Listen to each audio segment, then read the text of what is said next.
வணக்கம் நேயர்களே, நீ இன்றி அமையாது உலக நிகழ்ச்சிக்கு உங்களை அன்புடன் வரவேற்கின்றோம். இன்றைய நிகழ்ச்சியில் எந்த வேலை சார்ந்த மனிதர்களை பற்றி பேச இருக்கின்றோம். சாதாரணமா வீட்டுல சமைக்கும் போது 2-3 பேருக்கு தான் சமைப்போம். ருசி சரியா இருக்கணும், அளவு கரெக்டா இருக்கணும், பதம் கரெக்டா இருக்கணும் அப்படிங்கக்கூடிய பதைபதைப்பு நம்மளுக்கு இருக்கும். அதே விருந்துக்கு சமைக்கணும் அப்படின்னா எப்படி இருக்கும்? அப்படி விருந்துக்கு சமைக்கக்கூடிய கல்யாண சமையல் கலைஞர்களை பற்றி தான் இன்றைய நிகழ்ச்சியில் பேச இருக்கின்றோம். இந்த அரங்கிற்கு வந்திருக்கக்கூடிய கல்யாண சமையல் கலைஞர்கள் அத்தனை பேரையும் வருக வருக என வரவேற்கின்றோம். இவர்களோடு பேசுவதற்காக சக மனிதர்களாக திரைப்பட நடிகர் டெல்லி கணேஷ் அவர்கள், திரைப்பட இயக்குனர் திரு ராசி அழகப்பன் அவர்கள், பேராசிரியை கீதா அவர்கள், பேராசிரியை விமலா அவர்கள், கவிஞர் விக்ரமாதித்யன் அவர்கள், எழுத்தாளர் ரூபன் அவர்கள். இவர்களோடு நாமும் இணைவோம் நீ இன்றி அமையாது உலகில்.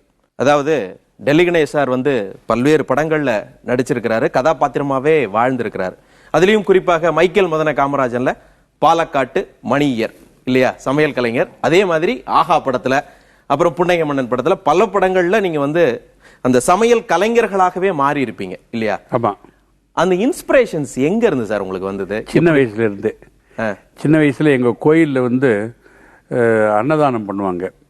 இப்போ அன்னதானம் ஐயப்பன் பூஜையில் போடுறாங்க, அரசாங்கமே போடுறாங்க, நிறைய அன்னதானம் பெருகிடுது. அப்போ அப்படி இல்லை, வருஷத்துக்கு ஒரு தடவை அன்னதானம் வைக்கத்தஷ்டமி அன்னைக்கு போடுவாங்க, அல்லது கோயில் கும்பாபிஷேகம் இருந்தால் போடுவாங்க. இந்த மாதிரி இந்த அன்னதானம் போடும்போது காய்கறி நறுக்கிறதுலேருந்து, அந்த காய்கறி தூக்கி அங்கே வைக்கிறதுலேருந்து, அடுப்பில் விறகு வைக்கிறதுலேருந்து, பரமாரத்துக்கு இலை போடுறதுலேருந்து, இலையெல்லாம் போட்டு சாப்பிட்டு எந்திரிட்டு போனது இலையை எடுக்கிறது. இலையை எடுக்கிறது கூட ஒரு டெக்னிக். அந்த சாம்பார் ரசமெல்லாம் கீழே கொட்டக்கூடாது. அழகாக ஒரு இலையத்துக்கு ஒரு இலை, ஒரு இலையத்துக்கு ஒரு இலை அப்படி போட்டு அப்படி மடித்து அழகாக எடுத்துகிட்டு போகணும். இதெல்லாம் சின்ன வயசுலேயே கற்றுக்கிட்டதுனால எனக்கு இந்த சமையல் கலை மேலே ஒரு ஈடுபாடு உண்டு. ஓகே, அந்த இன்ஸ்பிரேஷன் உங்களுக்கு படத்துலையும் வந்தது. ஓகே, இப்போ சார் நடித்த படத்தை நீங்கள் பார்த்துருப்பீங்க இல்லையா? பார்த்து நம்மள மாதிரி பண்ணுறாருப்பா அப்படிங்கக்கூடிய உணர்வு உங்களுக்கு யாருக்காவது வந்திருக்கா? எப்படி அந்த எக்ஸ்பீரியன்ஸ்? டெல்லி கணேஷ் சார் நான் பார்க்கும்போது இந்த படத்துல நான் பாலக்காட்டு மணி ஐயர் ஒரு சமையல்காரர் தான் நான் பார்த்தேன் அவரை.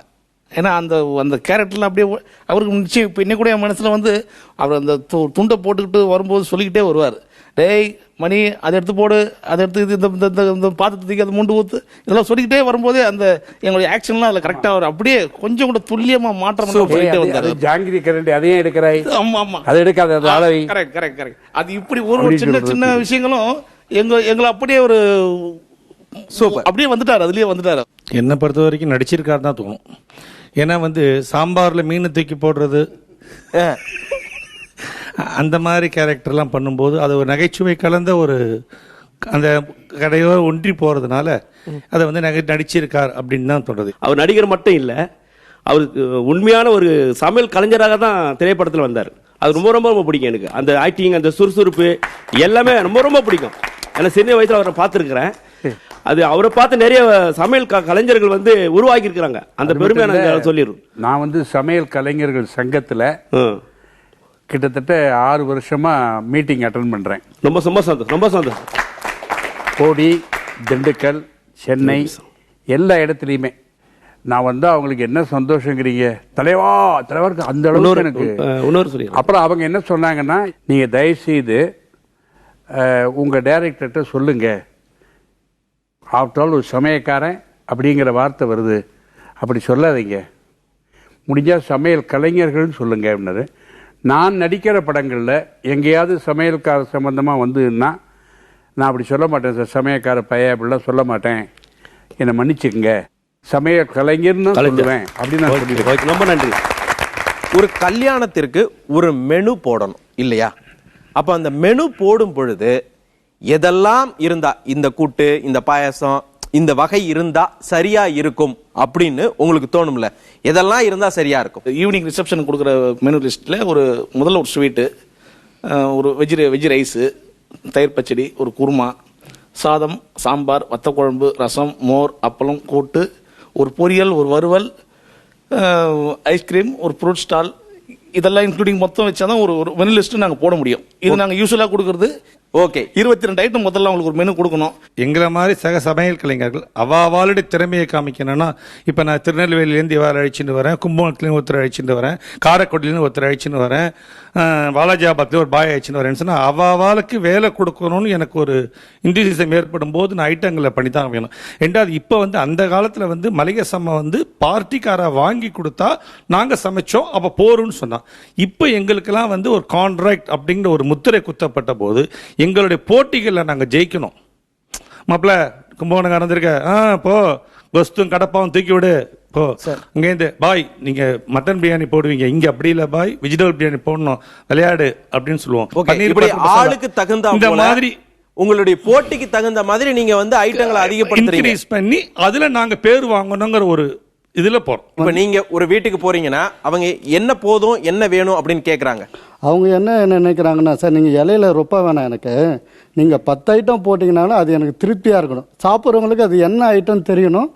அதே மாதிரி கல்யாணத்துக்கு வரவங்க சந்தோஷமாக வராங்கன்னா அதே மாதிரி சாப்பிட்டு சந்தோஷமாக சாப்பாடு நல்லா இருக்குன்ற வார்த்தையை சொல்லிட்டு போனாதான் எங்களுக்கு ரொம்ப சந்தோஷம் சார் சொல்கிறாங்க. அதாவது குறைய இருந்தாலும் நிறைவா இருக்கணும் அப்படின்னு கேட்குறாங்க. கண்டிப்பாக நிறைவாக இருக்கும். ஓகே, வேற மெனு 3 வெரைட்டியாக கொண்டு போவோம் சார். கொண்டு போயிட்டு அவங்களே சூஸ் பண்ண சொல்லுவோம். சில கஸ்டமர் வந்து நம்ம மெனுவை கம்மி பண்ணோம், இல்லை மேடம் இது வந்து பொருள் வேஸ்ட் ஆகும் வேண்டாம் அப்படின்னு சொன்னால் ஏற்றுக்க மாட்டாங்க. உடனே என்ன பண்ணுவோம், சரி சார் நான் கூப்பிட்றேன் போங்க அப்படின்ட்டுருவாங்க. நம்ம 2-3 மெனு கொடுத்து நீங்கள் சூஸ் பண்ணுங்க மேடம், பார்த்து பண்ணலாம், கரெக்டாக பண்ணி கொடுக்கலாம் மேடம், குவாலிட்டி அதிகமாக கொடுக்குறேன் மேடம் உங்களுக்கு அப்படின்னு சொன்னா சரி ஓகே அப்படின்வாங்க. இன்றைய சமையல்கள் வந்து ஒரு நார்மலா இவ்வளவு இருந்தா போதும் அப்படிங்கறத தாண்டி ஒரு விருந்துக்கு அவர் சொன்ன மாதிரி ஒரு இனிப்பு, ஒரு 2 கூட்டு, ஒரு பச்சடி, ஒரு பருப்பு அப்படிங்கிற மாதிரி இருந்தா போதுங்கிறத தாண்டி இன்னைக்கு ஆடம்பரமாக மாறி இருக்கா? கண்டிப்பா. ஏன்னா இப்போ ஒரு கல்யாணம் அப்படிங்கறத எடுத்துக்கிட்டனாலே முதல்ல நம்ம பாக்குறது என்னன்னா சாப்பாடு தான். பொண்ணு மாப்பிள்ள உடனே நம்ம பாக்குறது சாப்பாடு தான். இப்போ ஆரம்பிக்கிற மெனு அப்படிங்கிறது இவர் சொல்ற அந்த 22 ஐட்டம்ங்கிறத தாண்டி சப்பாத்தில இருந்து ஆரம்பிச்சு இப்போ அந்த காலிஃபிளவர்ல போடுறதுல இருந்து ஸ்வீட் 2, பாயாசம் 1, முன்னாடி சூப்பு, இதுல இருந்து ஆரம்பிச்சு நிறைய வெரைட்டி, தண்ணி பாட்டிலோட முடிச்சு எல்லாமே பண்ற மாதிரி தான் இப்ப இருக்கக்கூடிய கல்யாணம். ஏன்னா முதல்ல ஒரு தண்ணி பாட்டிலோட வெளியில போகணும். அதுதான் நான் செட் எடுத்து வந்துக்கிறேன். அங்கெல்லாம் பாத்தீங்கன்னா கல்யாணத்துல வந்து 62 பேருக்குலாம் வைப்பாங்க ஒரு விருந்துல, ஒரு இலையில நீங்க ஒண்ணு சாப்பிட்டீங்கன்னா டக்குனு மறுபடியும் வச்சிருவாங்க. ஆனால் அங்கே சாப்பிடும்போது எது உங்களுக்கு பிடிக்காதோ அதெல்லாம் விட்டுருணும், சாப்பிட்டு மறுபடியும் வச்சிருவாங்க. உங்களுக்கு பிடிச்சது மட்டும் சாப்பிட்டீங்கன்னா வச்சுட்டே இருப்பாங்க. அப்படிலாம் சில ட்ரிக் இருக்கு. ஓகே, எவ்வளவு வெரைட்டி வெதி வைக்கிறீங்களோ அதான் பெருமை. என் வீட்டில் 62 வச்சா நீங்க 63 வைக்கணும், அப்பதான் உங்களை மதிப்பாங்க. ஓகே, அதாவது கௌரவத்தை காட்டக்கூடியது எத்தனை வகை உணவுகள் அப்படிங்கறத பொறுத்து இருக்கு இல்லையா? இப்போ ஒரு ஊருக்கு தகுந்தாற் போல வந்து ஒரு உணவு வகைகள் இருக்கு. இப்ப சார் சொன்னது வந்து இப்ப செட்டிநாட்டு வகை அப்படிங்கிறது. அப்போ வெவ்வேறு ஊர்கள்ல உங்க ஊர் பக்கங்கள்ல எப்படி இருந்தது விருந்துகள்லாம்? நான் சின்ன பையனா இருக்கும் போது ரொம்ப ஒரு கூட்டு, ஒரு பொரியல், ஒரு அவியல், ஒரு பச்சடி, அதே மாதிரி சாம்பார், ரசம், மோர், தயிர் கூட கிடையாது அப்பெல்லாம். அது தபசு பிள்ளைன்னு தான் சொல்லுவாங்க. அது ஒவ்வொரு ஊர்லேயும் ஒவ்வொருத்தர் பேர் வாங்கினவராக இருப்பார். அவரை தான் முதல்ல கூப்பிடுவாங்க. ஓகே, ஆனால் ஒரே நேரத்தில் முகூர்த்தம் வரும்போது 2வது 3வதுன்னு ஒரு கேட்டகரியில் இருக்கும், அவங்கள கூப்பிடுவாங்க. இப்பவும் கிட்டத்தட்ட அதே மாதிரிலாம் ஒரு கூட்டு, ஒரு பொரியல், ஒரு அவையெல்லாம் எனக்கு தெரிஞ்சு வைக்கிறாங்க. கொஞ்சம் வசதி படைத்த விஐபியா இருக்கிறவங்க கூடுதலா ஒரு 4-5 வெரைட்டி வைக்கிறேன். ஓகே, அதாவது ஒரு திருமணத்தை நினைவில் வைக்கணும் அப்படின்னா சாப்பாடு நல்லா இருந்தது அப்படிங்கறத நினைவில் வைப்பாங்க, சாப்பாடு சொதப்பிருச்சு அப்படிங்கறத நினைவில் வைப்பாங்க. இப்படிதான் வழக்கமாக இருக்கு இல்லையா? சரி, நீங்க நிறைய திருமணங்களுக்கு போய் சாப்பிட போயிருப்பீங்க. ஒரு நல்ல பதார்த்தம் அங்க செஞ்சு வச்சிருக்கிறாரு உணவுல அப்படின்னா இது எப்படி செஞ்சீங்க அப்படின்னு போய் ஒரு சமையல்காரர்கிட்ட கேட்ட வழக்கம் இருக்கா? எப்படி செஞ்சீங்க அப்படின்னு? அந்த காலிஃபிளவர் பகோடான்னு செய்வாங்க சார், ரொம்ப அருமையா இருக்கும். அதனால அது மாதிரி இருக்கிற இடத்துல எல்லாம் போய் கேட்டிருப்பேன். அந்த கார்ன்ஃபிளவர் அதெல்லாம் சேர்த்து நாங்க பண்ணியிருக்கோம் அப்படின்ற மாதிரிலாம் சொல்லுவாங்க. பாயாசம் அதுவும் வெரைட்டியா இருக்கும். பாசந்தி தான் சார் எங்களால செய்யவே முடியாது, அவங்க செய்யறதுல ரொம்ப அருமையா இருக்கக்கூடியது அதுதான். இந்த சமையற்கலைஞர்கள் தங்களுடைய ஒரு அந்த திறனை காமிக்கிறதுக்கு இலையில இந்த சமையற்காரர் வந்திருக்காருன்னா இது ஒண்ணு இருந்தாலே போதும் அவரா அப்படின்னு கேட்கிற மாதிரி ஒரு உணவு பதார்த்தத்தை நீங்க போடுவீங்க, அப்படி இல்லையா?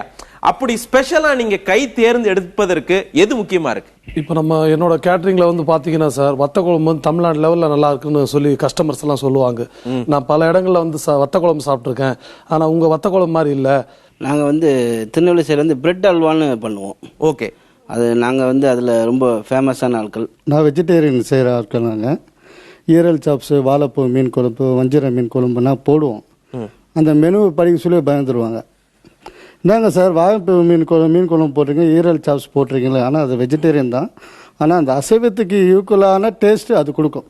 ஓகே. இதுங்க ஆட்சிங்க வந்து தனியாக அதுக்குன்ற ஆட்கள் இருக்காங்க, செட்டிநாட்டுக்காரர்கள். அவங்க வந்து சமையலில் பொறுத்தவரை தமிழ்நாட்டில் செட்டிநாடு ஆட்களை அடிக்க முடியாது. தேவக்கோட்டை இடத்துல உட்காரன்னு சொல்லி ஒரு ஐட்டம் போடுவேன்.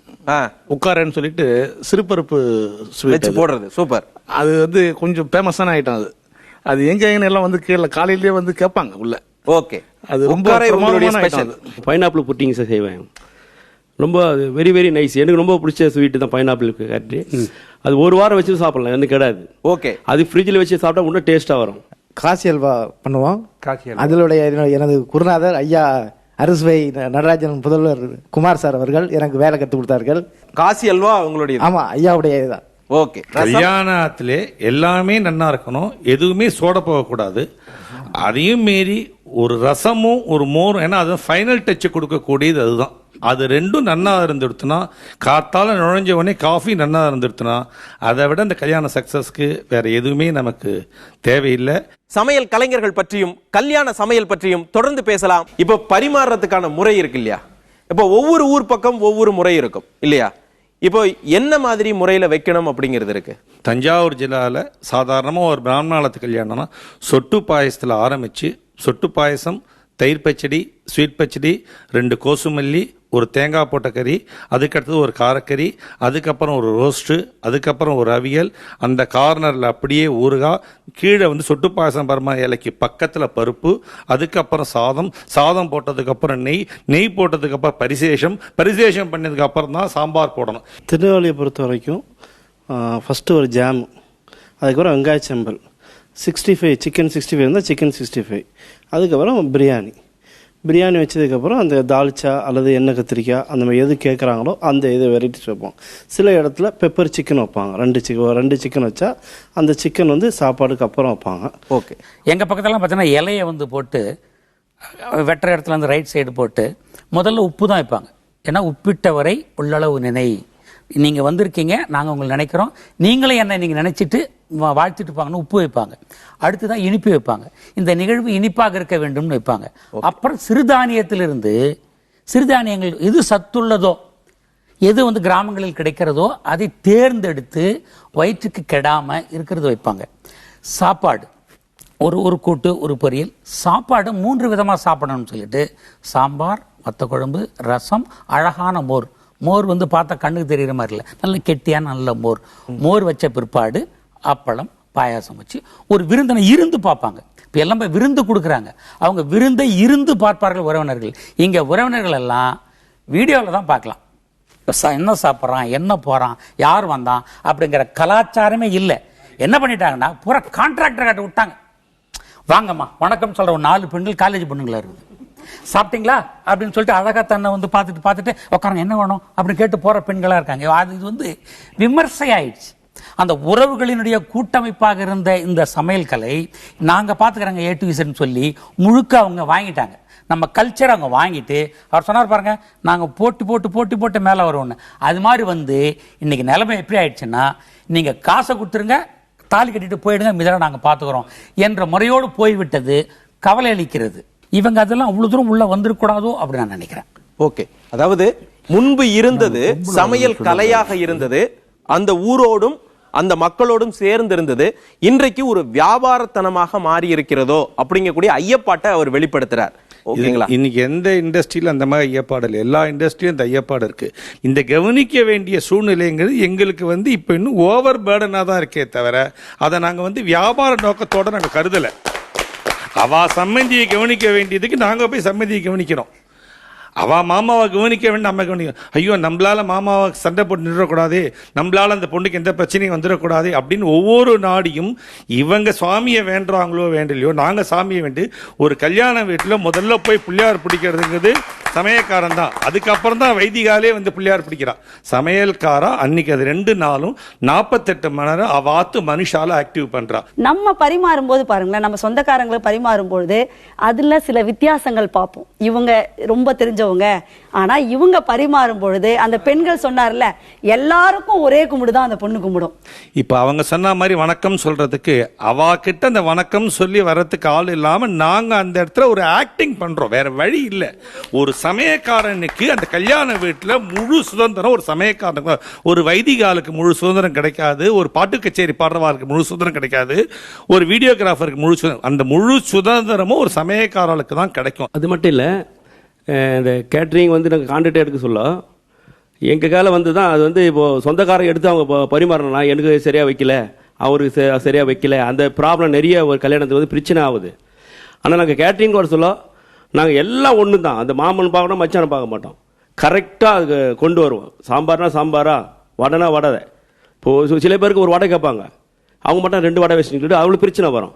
அதனால் கேட்ரிங் பொறுத்த வரைக்கும் அந்த கல்யாணத்தை நாங்கள் வந்து சீரும் சிறப்பாக முடிச்சிருது நாங்கள் தான், கலைஞர்கள் தான். அதாவது இந்த சொந்தக்காரங்கன்னு வந்து உதவி பண்ற ஆட்களால தான் உங்களுக்கு சிக்கலா? அவங்களும் உபத்திரம் ஆயிடுறாங்க நிறைய பேர், அதுல ஒரே சிக்கல் நிறைய வருது. இதுல இதை கொடுங்க. முன்னாடி அண்ணன் ஏதோ ஒரு சிக்கல் சொல்றாரு, கேட்டுருவோம். அட்வான்ஸ் எங்களுக்கு கொடுக்கும்போது வெத்தலை பாக்கு வச்சு பழ தேங்காய் வச்சு கொடுக்குறாங்க, நல்லா பண்ணுங்க அப்படின்ட்டு. அப்புறம் இதே வந்து 3 மாதம் தொடர்பில் இருக்காங்க. 2வது டின்னர் நல்லா இருக்கும், அவங்களே சொல்லுவாங்க. காலையில் டிஃபனும் நல்லா இருக்கும்பாங்க. 3வது ஒருத்தன் வருவான், நல்லாவே இல்லைம்பா. அந்த 3வது உள்ள பேச்சை கேட்டு 10,000 ரூபா கம்மியாக கொடுக்கலாமே. இந்த பைசா விஷயத்தில் நிறைய இருக்கு. ஓகே, அதாவது உங்களை புக் பண்ணும் போது ஒரு ரேட் பேசுறது இல்லையா? ஆமா. கல்யாணம் முடிஞ்ச பிறகு உங்களுக்கு கொடுக்கும் போது நீங்க வந்து சாப்பாடு அது இல்லை இது இல்லைன்னு குறை சொல்றது இருக்கா? இருக்கு சார், நிறைய இருக்கு. எப்படின்னு பார்த்தீங்கன்னா, நான் விருத்தாச்சலம் போய் ஒரு கல்யாணம் பண்ணியிருந்தோம். ஆக்சுவலி இங்கே இருந்த ட்ரெண்ட் வேற, விருத்தாச்சலம் ஊர் சைடில் போய் ட்ரெண்ட் வேற பண்ணிட்டோம். நைட்டு டின்னர் சக்ஸஸ்ஃபுல்லாக முடிஞ்சிருச்சு. அவங்க சொன்னது 450 மெம்பர்ஸ் சொல்லியிருந்தாங்க. நாங்கள் 650 வந்துட்டாங்க திடீர்னு. நாங்கள் ஆல்டர்னேட் பண்ணிட்டோம். நைட்டு போயிட்டு அவங்களுக்கு சொல்கிறேன், இந்த மாதிரி ஆயிருக்காங்க, சரி பண்ணுங்க, மார்னிங் பார்த்துக்கலாம் அப்படின்ட்டாங்க. திரும்ப மார்னிங் டிஃபன் அதே மாதிரி தான் 400 சொல்லியிருந்தாங்க, எக்ஸ்ட்ரா வந்துட்டாங்க. கடைசியாக ஃபைனலாக என்ன பார்த்தீங்கன்னா, முடிஞ்ச உடனே என்ன சொல்லியிருக்காங்கன்னா, திடீர்னு ஒரு 3rd பர்சன், அவருக்கு அதுக்கு சம்மந்தம் இல்லை, நாங்கள் என்ன பேசணுன்னே எங்களுக்கு தெரியாது. 3rd பர்சன் உள்ளே வந்துட்டு, இல்லை சார் நீங்கள் அவ்வளோலாம் சாப்பிட்ருக்க மாட்டாங்க சார், நான் இலையெல்லாம் கவுண்ட் பண்ணிட்டேன், நீங்கள் எங்கே சார் இலையை கவுண்ட் பண்ணீங்க அப்படின்னு கேட்குறோம். அதுக்கு வந்துட்டு இவ்வளோ கம்மி பண்ணி கொடுங்க சார், நீங்களே ஒரு அமௌண்ட்டை கொடுங்க அப்படின்னு சொல்லிலாம் எங்களை ஓரம் கட்டி நிற்க வச்சுருவாங்க. ஸோ நம்ம என்ன தான் சர்வீஸ் பண்ணாலும் அதை கெடுக்கிறதுக்கு 3rd பர்சன் ஒருத்தர் உள்ளே வந்துடுவாங்க. அது இந்த ஒப்பந்த அடிப்படையில் உணவும் போது எங்களை முழுக்க ஃபுல்லாக நம்பி தந்துடுவாங்க. அதாவது பெண் வீட்டு சார்பாக தந்துடுவாங்க. தந்ததுக்கப்புறம் அந்த மாப்பிள்ளை வீட்டிலேருந்து யாராவது ஒரு ஆள் வந்து பந்தி பரிமாறும் போது வந்து நின்றுட்டு எக்ஸ்ட்ரா பிளேட்டு பிரியாணி எக்ஸ்ட்ரா கொண்டு போய் தட்டுவோம். அதை கேட்க மாட்டாங்க. அவங்க ஃப்ரெண்ட்ஸுங்களுக்கு வேஸ்டேஜ் பண்ணுவாங்க. கடைசியில் பொண்ணு மாப்பிள்ளை வரும்போது இல்லாத அளவுக்கு அவங்க இறஞ்சல் பண்ணிட்டு ஒரே வாட்சல் பண்ணுவாங்க. சர்வீஸ் சரியில்லைன்னு கணக்கு முடிக்கும் போது அவங்க அதை சொல்லுவாங்க. ஓகே, அது உங்களுக்கு பின்னாடி சிக்கலாக வருது. நம்ம ஆட்களுக்கு ஒரு பழக்கம் இருக்குல்ல, இவரே அந்த வயசுல இப்படிதான் பண்ணிருப்பாரு. ஏன்னா அது ஒரு உரிமையா எடுத்துக்கிறதா. பந்தி பரமாறுறாங்க, பந்தி பரமாறுறாங்க. அங்கேருந்து ஆட்கள் உட்காந்துட்டு வராங்க. அடுத்தது அங்கேருந்து தான் உட்காரணும். நம்ம ஆட்கள் கேட்க மாட்டான், இங்கே உட்காரு இங்கே பரமாறுப்பான். சார் நீங்கள் அங்கேருந்து பரமாறுறோம் அங்கே உட்காருங்கன்னா, ஏன் இங்கே பரமாற மாட்டீங்களா? எடக்கு பிடிச்சவங்க வருவாங்க, அது ரொம்ப கம்மி, வேற வழி கிடையாது. அவங்கெல்லாம் அப்படித்தான்.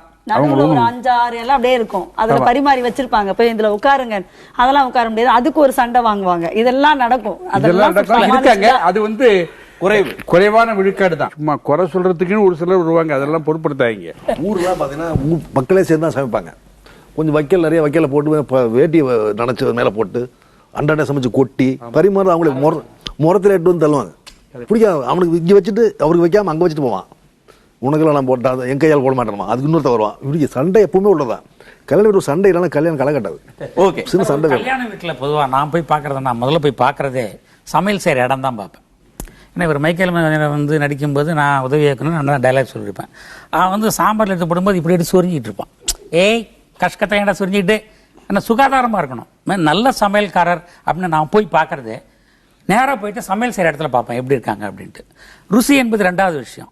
அவங்க முதல்ல சுகாதாரமாக தன்னை வந்து பண்ணிக்கிறாங்களான்னு பார்ப்பேன். அது பிடிச்சாலே வந்து நல்ல சமையல்காரர். கல்யாண மண்டபங்களாம் நல்லா டெவலப் ஆயிடுது. கல்யாண மண்டபத்தில் உள்ள சமையல் கூடத்தை போய் பார்த்தா எல்லாம் ஸ்டெயின்லெஸ் ஸ்டீல் பாத்திரங்கள், பெரிய பெரிய அடுப்புகள். அது எஸ்பெஷலி கோயம்புத்தூரில் கல்யாண மண்டபம்லாம் பார்த்தீங்கன்னா கண்ணில் ஊற்றிக்கலாம், அப்படி இருக்குது, ரொம்ப பெருசாக இருக்குது. நீங்கள் சின்ன கல்யாணம் சின்ன கிச்சன் கொடுத்து அவங்க என்ன பண்ணுவாங்க பாவம்? அதையும் கேட்கணும். அதாவது ஒரு கல்யாண மண்டபத்தில் இருக்கக்கூடிய அடுப்படி உங்கள் சமையல் ருசியை பாதிக்குமா? கண்டிப்பாக பாதிக்கும் சார். ஏன்னாக்கா ஒரு சத்திரம் உருவாக்குறாங்கனாக்கா இன்ஜினியர் ஐடியா வச்சு பண்ணுறாங்களே தவிர ஒரு சமையல் கலைஞர் சொல்கிற ஐடியா பிரகாரம் கிச்சன் உருவாக்குறதே கிடையாது. அந்த பாத்திரம் ஆலம்பர இடம் எங்கே இருக்கணும், ஸ்டோர் ரூம் எங்கே இருக்கணும், இந்த அடிப்படையே தெரியாமல் இன்ஜினியர் கொடுக்குற ஐடியாலாம் பண்ணிடுறாங்க. அதால் நிறைய மூட் அவுட் ஆகுது. சமையல் கலைஞர் கண்டிப்பாக மூட் அவுட் ஆகுது. அது இல்லாமல் அந்த இடத்துல சமையல்காரங்க மட்டும் ஒதுங்கிறதுக்கு உண்டான டாய்லெட்டும் கிடையாது, உறங்கிறதுக்கு உண்டான இடமும் கிடையாது. எல்லா லேபர்ஸுமே வேலை பிடிச்ச ஏஜென்ட் முதல் கொண்டு அந்த டேபிள் சேர் மேலே தான் படுப்பாங்க. சேரை நாளாக போட்டு அதில் படுப்பாங்க. இது எல்லா காரணம் இன்ஜினியர்ஸ் தான் காரணம், அந்த பில்டிங் ஓனர் தான் காரணம். அதாவது ஒரு அற்புதமான ஒரு கருத்தை அவர் சொல்லியிருக்கிறார். அதாவது இவர் ஒரு தொழிலாளி, அவர் ஒரு தொழில் செய்யறதுக்கு ஒரு இடத்துக்கு வரார். அவர் இருப்பதற்கும் அவர் வேலை செய்வதற்கும் தோதுவாக இருக்கணும் அப்படிங்கறத நம்ம யாராவது கவனிக்கிறோமா அப்படிங்கிறது இல்ல. ஒரு ஊர்ல பொண்ணு ஒரு ஊரா இருக்கும், பையன் ஒரு ஊரா இருக்கும். இவங்களுக்கு ஒரு உணவு முறை, ஒரு உணவு கலாச்சாரம் இருக்கும், அவங்களுக்கு ஒரு உணவு முறை, உணவு கலாச்சாரம் இருக்கும். இப்படி மாறி வரும் பொழுது அது எப்படி இருக்கும், எப்படி இருந்திருக்கு உங்களுக்கு? அப்படி இல்லையே. இப்ப இல்ல. ஒரு காலத்துல ஒவ்வொரு ஜாதி சமையலும் வேற வேற ருசி இருந்துச்சு, ஒரு ஊர் சமையல் வேற ருசி இருந்துச்சு. இப்ப எல்லாருமே கடையில் வாங்கி தான் செய்ய போறாங்க, ஒரே டேஸ்ட் இருந்துச்சு. இப்ப இவங்க செய்யும் போது இவங்க சேர்த்து ஒரு யூனிவர்சலான சமையல் ஆக்கிட்டாங்க. தமிழ்நாட்டு கல்யாண சமையல் அப்படின்னு ஒரு சமையல் உருவாக்கிட்டாங்க. அது எல்லா ஊர்லயும் கன்னியாகுமரி மெட்ராஸ் வரைக்கும் ஒரே டேஸ்ட். நீங்க கேட்கறது எனக்கு புரியுது. அதாவது ஒரு நார்த் இந்தியன் பொண்ணா இருக்கும், நம்ம ஹிந்து, நம்ம தமிழ்நாட்டு பையனா இருப்பான். 2 பேர் கல்யாணம் பண்ணும்போது அந்த விருந்து வச்சாகணும். விருந்து வைக்கும்போது நம்ம சமையல, தமிழ்நாட்டு சமையல வலியுறுத்தி வைக்க முடியாது, ஏன்னா பெண் வீட்டாரெல்லாம் கோச்சுக்குவாங்க. அப்ப என்ன பண்ணுவாங்கன்னா 2 விதமான வடநாட்டு சமையலும் தென்னாட்டு சமையலும் சேர்ந்து மெர்ஜ் பண்ணி பண்ணுவாங்க. இப்ப நார்த் இந்தியன் சவுத் இந்தியன் 2 பேர் சேர்ந்துட்டா இந்த மாதிரி சமையலே கிடையாது. ஹோட்டல் புக் பண்ணிடுறாங்க. ஓகே, ஹோட்டல்ல பஃபே, நீங்க என்ன வேணா எடுத்துங்க, சாப்பிடுங்க. நான் வெஜிடேரியன் தனியாக வச்சிடுறாங்க. So there is no problem. அது சில இடத்துல என்ன செய்வாங்கன்னா அந்த ஊர் சாப்பாடை தனியாக ஒரு நாள் மறுவீடு மாதிரி வச்சுருவாங்க. இதை காமன் எல்லாருமே மெரிஜாகி வர்றதுனால காமன் மெனுன்னே டிசைட் பண்ணிடுவோம். அந்த ஊரில் இருந்து இந்த 2 மெனுவையும் சேர்த்து பேலன்ஸ் பண்ணி கொடுத்துருவோம். சார் ஒரு சில கஸ்டமர்ஸ் எப்படின்னா 5 கேட்டரர்ஸ் கிட்ட கொட்டேஷன் மெனு வாங்குவாங்க. மெனு வாங்கி அதில் ஹைலைட்டான ஐட்டம்ஸ் எல்லாம் செலக்ட் பண்ணி அவங்களுக்கு எந்த கேட்டரர்ஸ் பிடிக்குமோ அவங்க கிட்ட அதை அப்ரோச் பண்ணி கொடுப்பாங்க. ஏன்னா அந்தந்த கேட்டரர்ஸுக்கு ஒரு ஐட்டம் 4 ஐட்டம் ஸ்பெஷலாக இருக்கும். அதுல இருந்து இப்போ பார்த்தீங்கன்னாக்கா இப்போ மஷ்ரூம் தோசை, அப்புறம் பார்த்தீங்கன்னா மக்ரோனி பாயாசம், இந்த மாதிரி டிஃப்ரெண்ட்டாக ஏதோ அவங்க எல்லாம் ஒரு 5-6 கேட்டரிங் கிட்ட கொட்டேஷன் வாங்கி அதுல இருந்து ஸ்பெசிஃபையாக செலக்ட் பண்ணி டிஃப்ரெண்ட்டாக ஒரு மெனு ஃபார்ம் பண்ணி இதுக்கு என்ன நீங்க கொடுப்பீங்கன்னு சொல்லி ஒரு கேட்டரர்ஸ் ஃபைனலைஸ் பண்ணுவாங்க. சரி, ஒரு முகூர்த்த நாள் வருது அப்படின்னா ஒரே நாள்ல 4-5 கல்யாணம் வந்துடும் இல்லையா? அந்த மாதிரி சூழ்நிலையில உங்களுக்கு 1க்கு மேற்பட்ட ஆர்டர் வந்துச்சுன்னா நீங்க என்ன பண்ணுவீங்க? திருநெல்வேலியை பொறுத்த வரைக்கும் 4 மண்டபம் இருக்கு. 4 மண்டபம் இருக்கும்போது இப்போ ஒரு இடத்துல இப்போ மட்டனை 5 மணிக்கு கேட்போம், இன்னொரு மண்டபத்தில் 7 மணிக்கு கேட்போம். இதை முடிச்சுட்டு நம்ம அங்கே போய் டீம் வேலை பார்த்துருப்போம். அவங்க 10 மணி சாப்பாடு கேட்பாங்க, இங்கே 11 மணி சாப்பாடு கேட்பாங்க. அந்த மாதிரி இருக்கும் பொழுது 2 பக்கமும் ஒரே மாதிரி நாங்கள் பண்ணிக்கிடுவோம். ஒரே ஆட்கள் 2 பக்கமும் போய் செய்வீங்களா? ஒரே மாஸ்டர் 2 பக்கமும் நாங்க. இது நான்வெஜ்ஜா இருக்கும் போது நீங்க செய்றீங்க இல்லையா? ஒரு பிரியாணி அடிக்கணும் அப்படின்னா ஒரு மாஸ்டர் இங்க பிரியாணி அடிச்சுட்டு அங்கேயும் போய் பிரியாணி அடிக்கிறார் கண்டிப்பா இல்லையா? அப்ப வெஜிடேரியனா இருந்தா 2 தான் பண்ண முடியும். இருக்கிற டீம் 2ஆ பிரிச்சுட்டு நானும் என் துணைவியாரும் 2 பேரும், என் துணைவியார் ஒரு மண்டபம் பார்ப்பாங்க, நான் ஒரு மண்டபம் பார்ப்பேன். ஓகே, ஏன்னா அவங்களுக்கு தெரியும் எப்படி இருக்கணும், அந்த இதெல்லாம் அவங்க பார்ப்பாங்க. என்னுடைய லேஞ்சுக்கு என்னவோ கரெக்டா அவங்க பார்த்துப்பாங்க, நான் ஒரு சைடு பார்த்துப்பேன். ஏன்னா 2 ஆர்டருக்கு மேல நாங்க பண்றது இல்ல. ஓகே, இப்போ 2-3 ஆர்டர் வரும்போது புதுசா வேலைக்கு ஆள் வேணும்னு நீங்க தேடுவீங்க இல்லையா? இந்த ஆட்களை எப்படி சூஸ் பண்ணுவீங்க? நாங்க போயிட்டு ஒரு கல்யாணத்துக்கு போறாருன்னா அந்த அவருடைய மாஸ்டர் சாம்பார் ரசம் பொரியல் எப்படி வைக்கிறாரு அதை சாப்பிட்டு பார்த்தா நாங்க ஆளுங்களை எடுப்போம். இப்ப நீங்க வேற கல்யாணத்துக்கு போகும்போது அங்க மாஸ்டர் யாருங்கிற மார்க் பண்ணி கண்டிப்பா மார்க் பண்ணுவோம். அது சாப்பிட்டு பார்த்தா நானும் இது இருக்கும் அப்படிதான் எடுப்பேன். ஏதோ கண்டமெண்ட் எடுத்துட்டா நான் 1000 பேருக்கு பதில் நான் சொல்ல முடியாது. ஓகே, அவர் 2000 கொடுத்தா நான் 3000 தான், நான் 3000 கொடுத்தா அப்படி இந்த ஏலம் விடக்கூடிய நேரங்கள் அந்த மாதிரி நேரத்தை தான் உருவாகும். அது எல்லாருக்கும் எல்லா நேரத்திலையும் ஒரு காலகட்டத்தில் ஒவ்வொருத்தருக்கு அமையும். ஓகே, அந்த நல்ல மாஸ்டர் ஒவ்வொரு காலகட்டத்தில் அமையும், அது அமைஞ்சிரும். நாங்கள் தான் கல்யாணம் பண்ணுறோம், எல்லாருக்கும் பத்திரிகை கொடுக்குறோம். இதில் எத்தனை பேர் ரிசப்ஷனுக்கு வருவாங்க, எத்தனை பேர் கல்யாணத்துக்கு வருவாங்கன்னு எங்களுக்கே தெரியாது. நீங்களும் கேட்பீங்க, தெரியல, இதுக்கு வந்தோம் அதுக்கு வருவானா, அதுக்கு வந்தோம் இதுக்கு வருவானா, இல்லை 2 வேளையும் வருவானா, இல்லை 4 வேளையும் உட்காந்து ஒன்றுமே தெரியாது. அப்படி நேரங்களில் உங்களை குத்தம் சொல்ல, சப்போஸ் எதிர்பாராத அதிக கூட்டம் வந்துடுத்து வச்சுக்கங்களேன், நீங்கள் ஒரு 500 பேருக்கு சொல்கிறேன், அந்த அதுக்குள்ளேயே புரிஞ்சுக்கிட்டீங்களே, 500 பேருக்கு சாம்பார் பண்ணுறீங்க, 700 பேர் வந்துட்டான்னா என்ன பண்ணுவீங்க? எக்ஸ்பீரியன்ஸ் கலைஞனா இருந்தால் முதல் பந்தி நடக்கும்போது டைமிங்கை பார்த்துப்போம். அந்த டைமிங் போய் எத்தனை பேர் சாப்பிட்ருக்கான்னு கணக்கு வச்சுருவோம். இந்த பந்தி எந்த மணிக்கு முடியும்னு கணக்கு வச்சுருவோம். முதலையே அதுக்கு வேண்டிய கிச்சன் ஸ்டாஃபை விட்டு பிளான் பண்ண ஆரம்பிச்சிடும். 5 படி பருப்பு போட்டு கரையை விட்டுருக்கோம், இந்த பந்திக்கு போறாது, இன்னொரு 5 படி விடு, பக்கத்திலே ஒரு புளிக்கட்டை ஏற்றிக்கோ, உடனே சரஸ்த பேருக்கு. அந்த மாதிரி எல்லாருமே செய்யக்கூடிய ஒரு மனப்பக்குவம் இருக்கிறவா தான் இந்த தொழிலுக்கு வர முடியும். அதனால எல்லா கலைஞர்களும் இன்னைக்கு கூடுமான வரைக்கும் நல்ல இன்வால்மெண்ட் போட்டு தான் செய்யறாங்க. அதுவும் கான்ட்ராக்ட் வந்த அப்புறம் ஒருத்தருக்கு ஒருத்தர் போட்டி போட்டு தான் செய்யறாங்க. யாருமே அண்டர் எஸ்டிமேட் பண்ண முடியாது. இதுல வெஜ்ஜில நீங்க பண்ணிடுறீங்க, இப்ப நான் வெஜ்ஜில இப்ப பிரியாணி எல்லாம் உடனே டக்குனு பிரியாணி எல்லாம் ரெடி பண்ண முடியாது இல்லையா? அப்ப தம் போடணும், அதுக்கு ரெடி பண்ணணும் அப்படிங்கிறது இருக்கு. அப்போ எப்படி சமாளிப்பீங்க? நாங்க முதல்ல கேட்போம், ஃபர்ஸ்ட் கல்யாணமா 2வது கல்யாணமா கேட்போம். ஃபர்ஸ்ட் கல்யாணம்னா இவங்க சொல்ற இதோட கொஞ்சம் கூடியே வரும், அதுல நாங்க கணிச்சிருவோம். ஓகே. அதே போல நான்வெஜ் பண்ண சொல்லுங்கன்னா எங்களுக்கு 2 hours டைம் தேவை. எங்களுக்கு அந்த கூட்டத்தை பார்த்துட்டே ஒரு 1:30 மணிக்கு வரைக்கும் 2 மணி வரைக்கும் அந்த கூட்டம் ரஷ்ஷாக இருந்துகிட்டே இருந்துச்சுன்னா அந்த கூட்டம் 3 முறை வரைக்கும் நீடிக்கும். அப்போ ஒரு 1.5 மணி நேரத்துக்கு முன்னாடியே பாட்டி நாங்கள் சொல்லிடுவோம், இந்த மாதிரி இருக்குது, நீங்கள் வேணா சொல்லுங்க, நான் அரேஞ்ச்மெண்ட் பண்ணி தரேன்னு 2 hours நாங்கள் ரெடி பண்ணி கொடுத்துருவோம். அதுக்குள்ள அரேஞ்ச்மெண்ட் எல்லாமே எப்படின்னா மண்டபத்தில் இருக்காது, அந்த கிச்சனில் இருக்கும். இப்ப சனி ஞாயிறுல கல்யாணம் வந்துச்சுன்னா எப்படி அதெல்லாம் கணிப்பீங்களா? சனி ஞாயிறுல கண்டிப்பாக கணிக்கலாம். அதில் நைட் ஃபங்க்ஷன்னா கண்டிப்பாக கூட்டம் வரும். ஏன்னா அவங்க லீவில் இருக்கக்கூடிய நாட்கள், அதனால மேக்ஸிமம் வந்துடுவாங்க. அதனால எக்ஸ்ட்ரா ரெடி பண்ணிக்குவீங்க? கண்டிப்பா. முதல்ல நம்ம கணிக்க வேண்டியது சார், ஃபர்ஸ்ட் கல்யாணமா 2வது கல்யாணமா, ஆட்களுடைய தகாதாரம் பார்க்கணும். விஐபி நடுத்தரம் அதுக்குள்ளோ அதை கனெக்ட் பண்ணிட்டாலே நம்ம மேக்ஸிமம் நம்ம கணிச்சு முடிச்சிடலாம். இப்போ இன்னைக்கு பெரும்பாலான கல்யாணங்கள்ல பந்தி பரிமாறுறது அப்படிங்கிறது கொஞ்சம் கொஞ்சமா குறைஞ்சிக்கிட்டு இருக்கு இல்லையா? பஃபே சிஸ்டம் அப்படின்னு ஒண்ணு வந்துருச்சு. இப்போ இதுல உங்களுக்கு பந்தி பரிமாறுறது ஈஸியா இல்ல பஃபே ஈஸியா?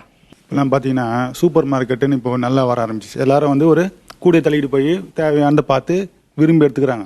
அது மாதிரி பஃபே சிஸ்டம் ரொம்ப அருமையானது வரும். எல்லா கல்லையும் நான் சஜஸ்ட் பண்ணுவேன். ஓகே. ஏன்னா தேவையானது சாப்பிடுவாங்க, விரும்பி சாப்பிடுவாங்க, நிறைய கேட்டு சாப்பிடுவாங்க. ஆனால் இலையில போட்டு பார்க்கும்போது பார்த்தீங்கன்னா நம்ம எல்லா ஐட்டமும் வச்சு தான் ஆகணும். 22 ஐட்டம்னா 22 ஐட்டம் வச்சிரும். பிடிக்கும் பிடிக்காது தேவையில்லாது நிறைய வேஸ்டேஜ் ஆகும். உண்மையாலுமே அப்படி வச்சுட்டு போடுவாங்க. இந்த இலையில போட்டு சாப்பிடும்போது அப்பதான் நம்ம சாதம் போட்டிருப்போம், அதுக்கு முன்னாடி ஒரு 100 பேர் நின்றுடுவாங்க. சாப்பிடலாமா வேணாமான்னு ஒரு பெரிய நமக்குள்ள ஒரு பட்டிமன்றம் நடக்கிற அளவுக்கு இருக்கும். ஆனா பஃபேல அது கிடையாது, அவங்கவுங்க வாங்கிட்டு போவாங்க, நமக்கு தேவையானது சாப்பிடலாம். ஆனா அப்புறம் ஒண்ணு சாப்பிட்டுக்கிட்டே இருப்போம் சார். சாம்பார் சாப்பிட்டு அடுத்தவங்க பக்கத்திலே தயிர் போட்டுருவாங்க, பக்கத்திலே மஞ்சள் சாதம் போட்டுருவாங்க. நீங்க பாத்தீங்கன்னா சாப்பிடவே முடியாது. பக்கத்திலே பரோட்டா போட்டு அவனா வரிசையா வர்றாங்க, லைன் கட்டி வர்றாங்க. 12 பேர் 13 பேர் வருவாங்க நினைக்கிறேன். நவருன்னு இலையை ஃபுல் பண்ணிட்டு போடுவாங்க. சாப்பிடவே முடியாது, மூஞ்சி லட்சமா இருக்கும். இவங்க சொன்ன மாதிரி திரும்பி பார்த்தோம்னா நமக்கு பின்னாடி எப்ப கிளம்புறன்ற வந்துட்டு இருப்பாங்க. ஆக விருந்துங்கிறது இப்ப எப்படி ஆயிடுச்சுன்னா ரஷ் ஆயிடுச்சு. சாப்பிட உட்கார்ந்த பிற்பாடு நீங்க பரிமாற ஆரம்பிச்சீங்கன்னா ரொம்ப நல்லா இருக்கும். நீங்க பரிமாற பிற்பாடு தான் ஆளை செட் பண்றீங்க. இல்ல சார், அது நடக்காத விஷயம். ஏன்னா ஒரு 1000 பேர் இருக்காங்க. இப்ப சென்னையை பொறுத்த வரைக்கும் நீங்க பாத்தீங்கன்னா 7 மணிக்கு தான் அந்த பொண்ணு மாப்பிள்ளையே ஸ்டேஜ் மேல ஏறுவாங்க. எல்லாரும் பல இடங்கள்ல இருந்து வந்திருப்பாங்க. பஸ் பிடிச்சி போனோம், நிறைய இப்ப காலையில ஆபீஸ் போனோம், குழந்தைங்களை கூட்டு வந்திருப்பாங்க. அதனால இதுல இன்னொரு விஷயம் என்னன்னா, பஃபே போடும் பொழுது வயசானவங்க உட்கார்ந்து சாப்பிடறதுக்கு ஒரு வழி கிடைக்கும். பஃபே சிஸ்டம்ன்றது இப்போ அந்த அளவுக்கு மண்டபம் இல்லை சார். பஃபே சிஸ்டம் பண்ற அளவுக்கு மண்டபம் கிடையாது. ஒரு 150 பேர் சிட்டிங் சாப்பிட்ற அளவுக்கு இருக்கு. ஈவினிங் ஃபங்க்ஷன் ஒரு 3 ஒரு 4 ஒரு ஃபங்க்ஷன்னா அவங்க டிஃபன் ஐட்டம் கொடுக்குற போது தான் அந்த பஃபே சிஸ்டமே வருது. சாப்பாடுலாம் பஃபே சிஸ்டத்தில் வராது. இப்போ ஐடி ஃபீல்டில் ஒர்க் பண்ணுறவங்கன்னா பார்த்தீங்கன்னா புஃபே தான் லைக் பண்ணுறாங்க.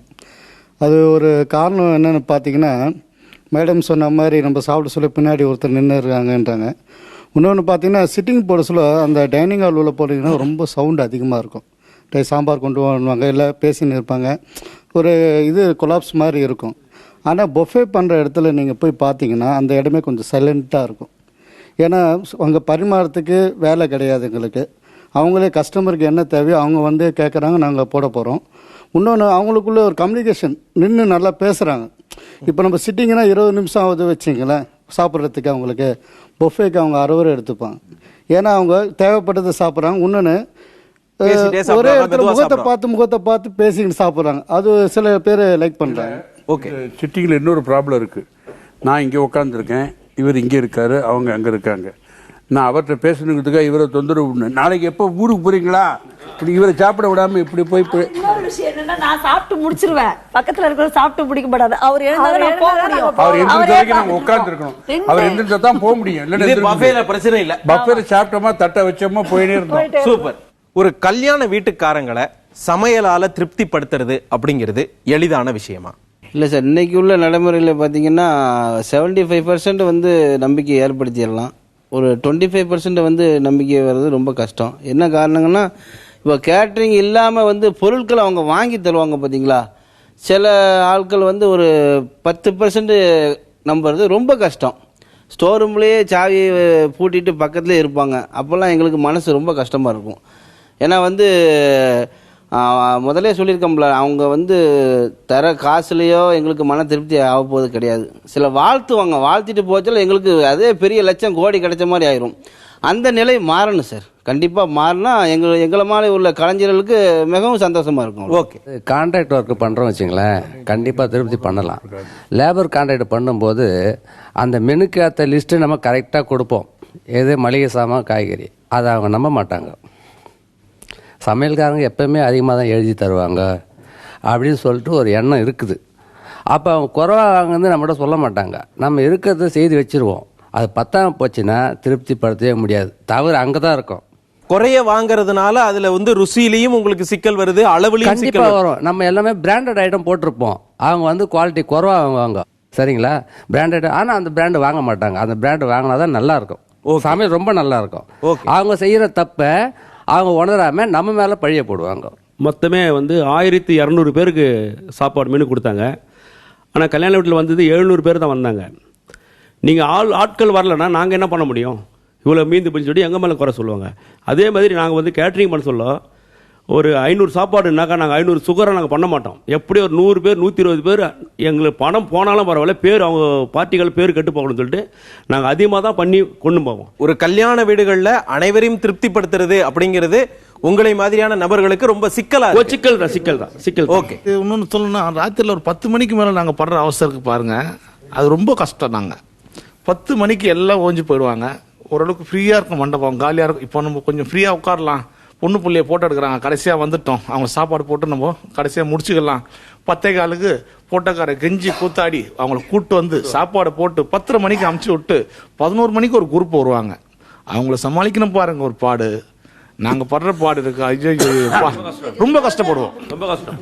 அதை சமாளிச்சு அமுச்சுட்டோம்னா அது என்ன குரூப்பு?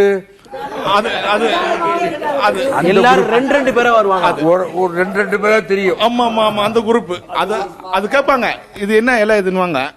சார் எத்தனை ஐட்டம் மொத்தம்? 22 ஐட்டம் சார். எத்தனை கம்மியா இருக்கு? இல்ல சார் டைம் பாருங்க சார், நான் ஹோட்டலில் நடத்துறேன், நீ காசு கொடுக்குறோம் உங்களுக்கு. இப்படிலாம் வந்து அந்த ஒரு 10-12 பேர் மொத்தமா வருவாங்க. இந்த மாதிரி சண்டைன்னா சட்டை கிழியும். கல்யாணம்னா இந்த இளம் பருவத்துல எல்லாம் பண்ணுவாங்க, உங்களுக்கு எல்லாம் தெரியாது இல்ல. உங்க கல்யாணத்துல நடக்கணும். யூத் வந்து ஆர்வமாக சில சம்பவங்கள், அது இல்லன்னா சொல்லிக்கிட்டு கூட கல்யாணம் கிடையாது. 11 மணிக்கு கோழி அறுத்து சிக்கன் 65 கேட்பாங்க. நைட் 11 மணிக்கு கார்ல வரும்போது எப்படி திரும்பல சொர்க்கம் நடுவிலே பாட்டோடு இறங்குவாங்க. அந்த மாதிரி நிறைய பார்த்துருக்கோம்.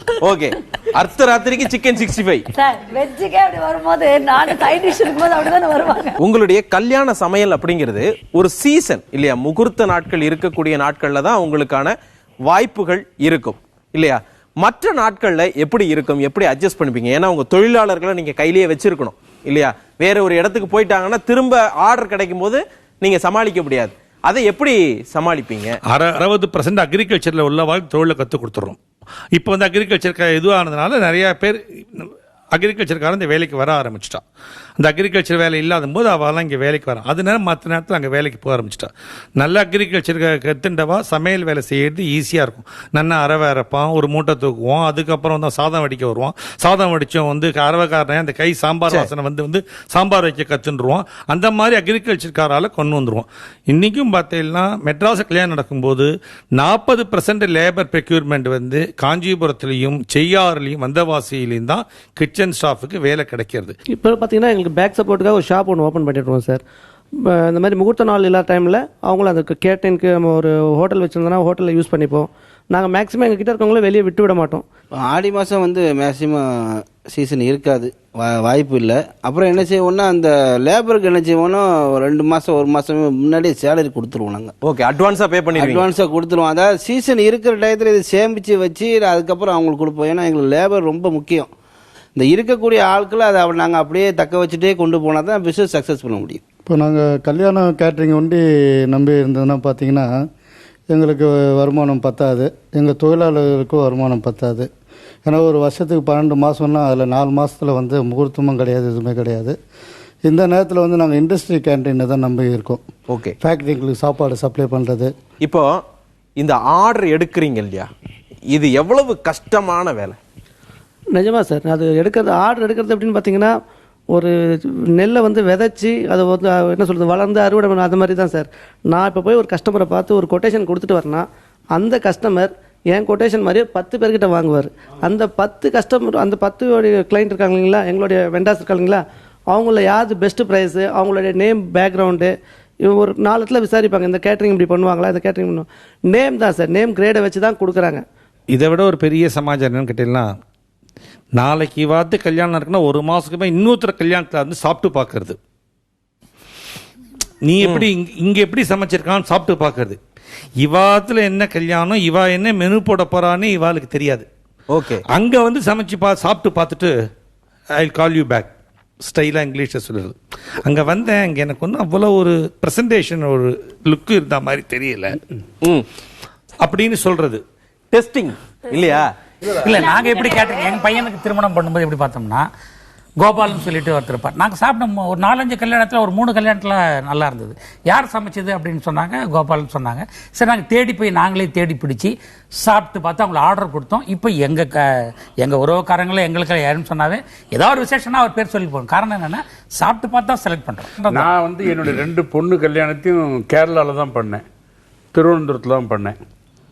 திருவனந்தபுரத்து பொதுவாகவே காய்கறிகள் ரொம்ப சீப்பு. அங்கே எங்கள் உறவுகாரங்களாம் நிறைய பேர் இருந்ததுனால எனக்கு கொஞ்சம் பலமாக இருக்குங்கிறதுக்காக அங்கே நமக்கு நம்ம ஊர் சமையல் வேணும்னு அர்த்தம். அப்போ கோவில்பட்டியில் ஒரு கல்யாணத்தில் அண்ணன் தம்பி 2 பேர் சமைச்சாங்க. ரொம்ப பிரமாதமாக இருந்தது. கணேஷ்னா அவன் எந்த ஊருன்னு தென்காசின்னா என் சொந்த ஊர். உடனே அவனுக்கு ஃபோன் பண்ணேன், நீங்கள் தான் கல்யாணத்துக்கு அப்படின்னேன். சரி சார்ண்ணே, மெனுவெல்லாம் எனக்கு சொல்லுங்கன்னா எல்லா மெனுவும் சொன்னார். என் மாமியார்கிட்ட கன்சல்ட் பண்ணேன், ஓகேன்னு ரெடி பண்ணுங்கன்ட்டேன். உங்களுக்கு என்ன வேணும் லிஸ்ட்டு எல்லாம் வாங்கி கொடுத்தாச்சு. எல்லாம் வாங்கி நாகர்கோயில் கன்னியாகுமரி அங்கேருந்து வாங்கிட்டு வந்து எல்லாம் கொடுத்தாச்சு. அருமையாக கல்யாணம் நடந்தது, ஒரு குறை இல்லை. சாப்பாடு A1. நான் என்ன பண்ணுவேன், பந்தியில் பரமாறதுக்கு முன்னாடி ஒவ்வொரு பந்தியிலையும் ஒவ்வொரு தடவையும் போய் ரசத்தை ஒரு தடவை குடிச்சு பார்ப்பேன். நல்லா இருக்குது சாம்பார், ஒரு 1/4 உப்பு ஒன்றா போடேன்ப்பா அப்படிம்பேன், போடுவார். அவரை பாயாசம் குடிப்பேன், பிரமாதமாக இருக்குது, எல்லாம் ஓகே பார்த்துக்கோ அப்படிம்பேன். எல்லாம் முடிஞ்சுது. நாங்களே எல்லாம் வாங்கி கொடுத்து லேபர் மட்டும் அவர் கொடுக்கணும். அந்த லேபரை கையில் கொடுத்தேன். ஒரு தட்டில் வச்சு வெத்தலை பாக்கு வச்சு வேஷ்டி துண்டு வச்சு அவங்க 2 பேரையும் கூப்பிட்டு மரியாதையாக கொடுத்தேன். வாங்கினா கூட ஒரு 20,000 ரூபா வச்சு அதில் வாங்க மாட்டேன்ட்டார். வேண்டாம், நீங்கள் எனக்கு கொடுத்தது போரும், நான் பேசுனதை கொடுங்க போரும். ஏன்னா டெல்லி கணேஷ் வீட்டில் சமையல் பண்ணேன்னு சொன்னாலே 10 பேர் என்னை கூப்பிடுவான். அது எனக்கு போறேன்னா அப்போ அவர் சொன்ன வார்த்தை தான், சமையல் ரொம்ப பிரமாதமாக இருந்துன்னு. சார், நீங்கள் நடிகர், உங்கள்ட்ட நிறைய பணம் இருக்கிறதுக்காக நெய்யும் முந்திரி பருப்பும் கேஷ்நட்டும் எக்கச்சக்கம் வாங்கி கொடுத்ததுனால சமையல் நல்லா இருக்காது. உங்கள் மனசு நல்லா இருந்தால் சமையல் நல்லா இருக்கும். சென்னையில் ஒரு கல்யாணம், அந்த கல்யாணத்துக்கு பாம்பே இருந்து ஒரு கேட்டரை கூப்பிட்டு வந்துருக்காங்க. அவங்க கேட்டர் அவங்க ரொம்ப நல்லா இருந்துச்சு, பெரிய பில்லு, அதெல்லாம் வேற. அவங்க என்ன பண்ண சின்ன புக்கு தந்தான் எல்லாருக்கும், ஒரு புக்கு தரான் சார். ஆமாம், அவங்களோட ப்ரொஃபைல் இந்த வருஷத்தில் அவங்க அட்டன் பண்ண கல்யாணம், அப்புறம் ஹைலைட்டாக அவங்க பண்ணதெல்லாம் அதில் வந்து என்ன சொல்கிறது, இந்தியன் பிரைம் மினிஸ்டர் வீட்டு கல்யாணம் பண்ணிக்கிறாங்க போட்டு. அப்புறம் தன்னை என்னென்னலாம் செய்ய முடியும், தமிழ்நாடு தனி, கர்நாடகா தனி சமையல், ஆந்திரா, இந்தியா முழுக்க வச்சிருக்காங்க, பிரான்ச் இருக்குது, மெட்ராஸ் ஆஃபீஸ் இருக்குது அவங்களுக்கு. அதாவது இவர்கள் கையில் நம்ம பொறுப்பு கொடுக்கணும் இல்லையா? நம்பி கொடுக்கணும். அதான் நல்ல வார்த்தை, நம்பி கொடுக்கணும். அதாவது நம்பிக்கையோடு இவர்கள் கையில நம்ம எல்லாத்தையும் கொடுத்தோம்னா அவர்கள் மாதிரி வந்து அற்புதமாக செய்வதற்கு ஆட்கள் இருக்கு. ஆனாலும் நம்ம மனிதர்கள் சின்ன சம்பவம் நிறைய இடத்துல நான் படிச்சிருக்கேன். நல்ல சமையல் பண்ணி போட்ட கலைஞர்களுக்கு மோதிரம் எல்லாம் போட்டதாக நான் கேட்டிருக்கேன். சமயக்காரால வந்து நல்ல கௌரிச்சவன் நிறைய பேர் இருக்கா. அதே டைம்ல இன்னொரு சமாஜம் என்னன்னா, நல்ல இங்க வந்திருக்க எல்லா கலைஞரும் கௌரவிக்கப்பட்ட கலைஞரா இருக்கிற அவஸ்தா இந்த அரங்கில் உட்காந்து பேச முடியாது. இதுல எந்த கலைஞர் கௌரவிக்கப்படாத கலைஞர் அரங்கில் உட்காந்து பேச முடியாது. இன்னைக்கு அவ Facebookலயும் நம்ம நோட் பண்ணி கொண்டு வர முடியும். எல்லாருமே கௌரவிக்கப்பட்ட கலைஞர்கள். அதனால வேண்டி கலைஞர்கள் கௌரவிக்காம இல்ல, சமையல் கலைஞர் கௌரவிக்கிறா. என்ன சமையல் கலைஞர்களுக்கு ஒண்ணு கிடையாது, கல்யாண சமையல் கலைஞர் அங்கீகாரம் கிடையாது. அங்கீகாரங்கிறது சமையல்காரர்களுக்கு கிடையாது. நாங்க தரோம். எங்க கிராமங்கள்ல நகரங்கள்ல நான் பார்க்கல. சமையல் செஞ்சுட்டாங்கன்னு சொன்னா ஒரு 9 மணி மேல ஆச்சுன்னா சாப்பிட்டாங்களான்னு சொல்லிட்டு நாங்க மாப்பிள்ளை வீட்டுக்காரன் பொண்ணு வீட்டுக்காரன் உட்கார வச்சு நாங்க அவங்களுக்கு பரிமாறுவோம். அதுலதான் எங்களுக்கு திருப்தி இருக்கு. Very good. நகரங்களை நான் பார்த்ததா எனக்கு தெரியல. இப்போ ஒரு திருமணத்திற்கு நம்ம வீட்டுக்கு ஒரு சமையல் கலைஞரை கூட்டிட்டு வந்து சமைக்க வச்சு நல்லா வரணும் அப்படிங்கிறதுக்கு அவ்வளவு பிரயத்தனப்படுறோம். ஒரு வீட்டில் போய் சாப்பிட்டு பார்க்குறோம், ஒரு இடத்துல போய் தேடுறோம், யாராவது சொல்ல மாட்டாங்களான்னு கேட்குறோம். இப்படி இருக்கு. இப்போ ஏன்னா நல்ல சமையல் கலைஞர்கள் நம்ம வீட்டுக்கு வரணும் அப்படிங்கிறதுனால தான். இப்போ ஒரு ஊரே சமையல் கலைஞர்களால் நிறைஞ்சு இருந்ததுன்னு வச்சுக்கோங்க. ஒரு ஊரே சமையல் கலைஞர்களால் நிறைந்திருக்கிறது. அந்த ஊரை பற்றி நம் குழுவினர் காட்சிப்பதிவு செய்திருக்கிறார்கள். அதை நாம் இப்பொழுது பார்க்கலாம்.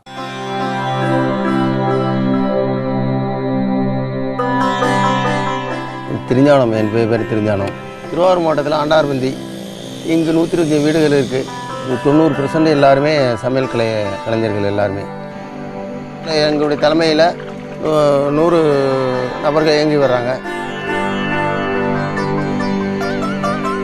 இந்த திருஞானங்கிறவங்கள்ட்ட தான் நாங்கள்லாம் இப்போ ஒரு வேலை பார்த்துட்டு இருக்கோம். உள்ளூர் வெளியூர் மெட்ராஸ் வரைக்கும் போய் ஒரு ஆர்டர் சாப்பாடு எடுக்கிறது, போக்குவரத்து எல்லாம் செஞ்சுக்கிட்டு இருக்கோம். எல்லாம் சுத்த சைவம் தான் சமைக்கிறது பூரா.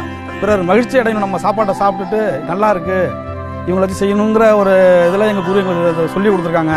அதனால நாங்கள் அதை அந்த குருவை வழியை நாங்கள் எல்லாம் செஞ்சுட்டு இருக்கோம். இந்த சமையல் தொழில் எப்படி வந்ததுன்னாக்கா, திருவிழிமலை வீழிநாதர் சுவாமி ஆலயத்தில் திருஞான சம்பந்தரும் திருநாவுக்கரசும் பஞ்சம் ஏற்பட்ட காலத்திலே படிக்காசு வாங்கி ஆண்டார்பந்தி கிராமம் வரையிலையும் பந்தி சாப்பாடு செய்து ஏழைகளுக்கு அன்னதானம் செய்து வைத்தார்கள். ஆண்டார்பந்தி என்ற ஒரு வரலாறு, ஆண்டார்பந்தி என்று ஒரு பெருமையை ஏற்படுத்தியிருக்கிறது. சிக்கனமான சமையல், அதாவது தொகை அதிகமாக போகாது, சாப்பாடு அருமையாக இருக்கும். அதை எங்கள் ஊரில் மிக சிறப்பாக செஞ்சுக்கிட்டு இருக்கிறாரு திருவாளர் திருஞானம் அவர்கள். அதனாலேயே ஃபேமஸாக எங்களை வெளியூர்லேருந்து ரொம்ப ஆர்டர் பண்ணி சாப்பிட வரவங்கலாம் எல்லாம் என்ன ஒரு சமையல் தான் கேட்டு கேட்டு அங்கேயே ஆர்டர் நிறையா எங்களுக்கு கொடுத்துக்கிட்டு இருக்காங்க. போய் செய்ய முடிய மாட்டேங்குது. அதுமாரி எல்லாம் எங்களுக்கு நல்ல இந்த சமையலில் பேர் கிடைக்குது, ஒரு திருப்தி கிடைக்குது. எங்களுக்கு அடுத்தவங்களை திருப்திப்படுத்துறதுல எங்களுக்கு ஒரு திருப்தியாக இருக்குது.